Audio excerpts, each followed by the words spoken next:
Ako nga pala si Placido Penitente. Isa lamang akong estudyanteng nais matuto. Akala ko kapag nagpunyagi ako ay magiging maayos ang lahat. Ngunit mali pala ako.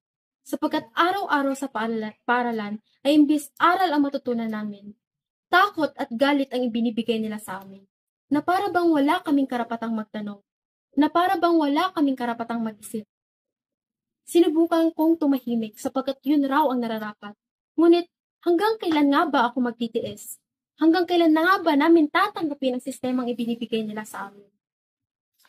Pagod na ako, ngunit hindi ako susuko, sapagkat naniniwala akong may mas magandang paraan pa upang mas matuto. Yung may kalayaan, yung may respeto.